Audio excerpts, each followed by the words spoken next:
Assalamualaikum warahmatullahi wabarakatuh. Perkenalkan, saya Ananda Abdullah dengan NIM 24307110027, Prodi Administrasi Publik. Di video kali ini saya akan membahas terkait topik administrasi pembangunan dan dinamika penerapan di Indonesia.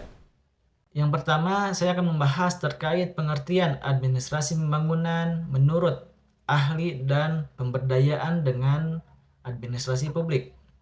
Jadi menurut Waldo 1955 dalam bukunya Development Administration, administrasi pembangunan adalah cabang dari administrasi publik yang menerapkan pada upaya mempercepat perubahan sosial, ekonomi, dan politik di negara berkembang. Sementara itu, menurut Fred 1964 dalam Administrasi in Development Countries menjelaskan bahwa administrasi pembangunan harus mampu beradaptasi dengan kondisi sosial yang memujuk seperti Indonesia. Reich mengkritik bahwa banyak negara berkembang meniru sistem birokrasi barat tanpa menyesuaikan dengan nilai-nilai budaya lokal. Akibatnya, pembangunan sering tidak efektif. Pemberdayaan utama dengan administrasi publik biasanya adalah tujuan dan fokusnya. Administrasi publik berorientasi pada pelayanan rutin seperti pencatatan sipil atau perizinan, sedangkan administrasi pembangunan berfokus pada perubahan dan hasil pembangunan, seperti pengentasan kemiskinan, pemerataan, dan peningkatan kualitas. Contohnya, penerapan di Indonesia adalah program dana desa. Pada tahun 2015 sampai dengan sekarang, pemerintah memberikan kewenangan langsung ke desa untuk membangun jalan, jembatan, dan usaha mikro. Namun, menurut Profesor Eko Prasojo, akademisi dari UI, mantan Wamen Pemberdayaan Aparatur Negara dan Reformasi Birokrasi, program ini bagus secara ide, tetapi sering lemah di kapasitas aparat desa dan pengawasan pembangunan anggaran. Jadi, ini mewujudkan bahwa administrasi pembangunan tidak hanya soal kebijakan, tapi juga soal tata kelola dan integrasi aparat. Yang kedua, teori pembangunan. Pembangunan berkelanjutan atau Sustainable Development Theory. Teori ini berasal dari laporan Komisi Brundtland 1987 yang berjudul Our Common Future. Intinya, pembangunan harus memenuhi kebutuhan generasi kini tanpa pengorbanan generasi mendatang dengan keseimbangan antara ekonomi, sosial, dan lingkungan. Menurut Amartya Sen 1999 dalam bukunya Development as Freedom, pembangunan sejati adalah ketika masyarakat mendapatkan kebebasan untuk hidup layak, pendidikan, dan sehat. Amartya Sen mengkritik banyaknya pemerintah yang mengukur keberhasilan pembangunan hanya pertumbuhan ekonomi, padahal kualitas manusia, keadilan sosial lebih penting. Di Indonesia, teori ini bisa digunakan untuk memahami dilema antar pertumbuhan cepat dan pelestarian lingkungan. Misalnya, proyek Ibu Kota Nusantara atau disebut dengan IKN, diklaim ramah lingkungan.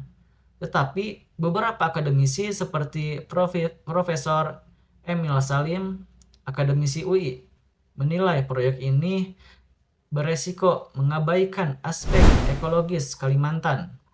Jadi, teori pembangunan berkelanjutan mendorong kita agar pembangunan Indonesia tidak hanya besar secara fisik, tetapi juga adil dan hijau secara sosial maupun lingkungan.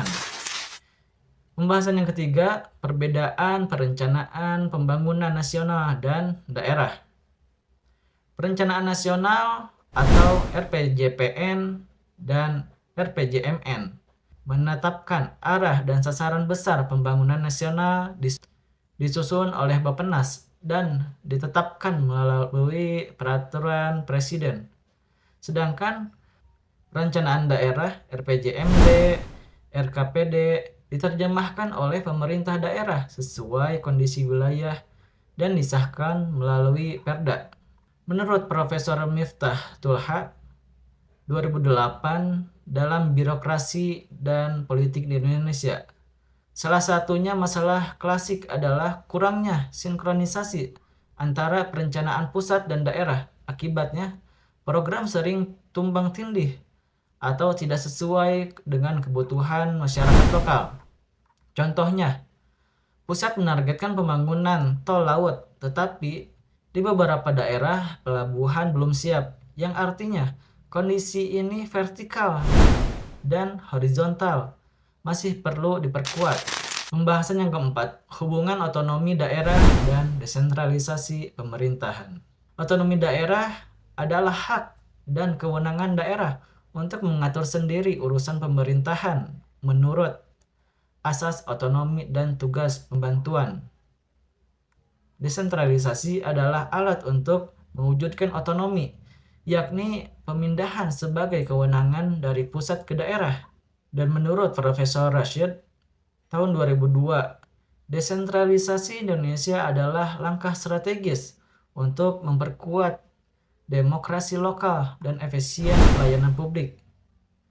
Dan beliau menilai otonomi daerah memberi peluang bagi daerah untuk tumbuh, tetapi tanpa kontrol dan kapasitas bisa berubah jadi otonomi yang disalahgunakan.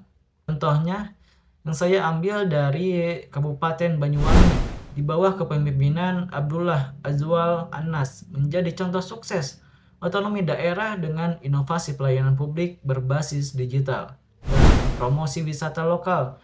Daerah tersebut membuktikan bahwa desentralisasi bisa meningkat kemandirian ekonomi. Yang kelima, hubungan pemerintah pusat dan daerah terhadap keberhasilan pembangunan. Hubungan pusat dan daerah memengaruhi efektivitas pelaksanaan pembangunan.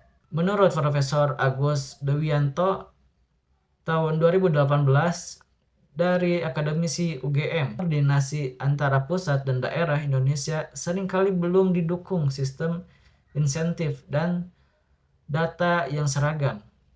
Ini terlihat pada saat COVID-19, kebijakan pusat PPKM tidak selalu sejalan dengan kondisi daerah.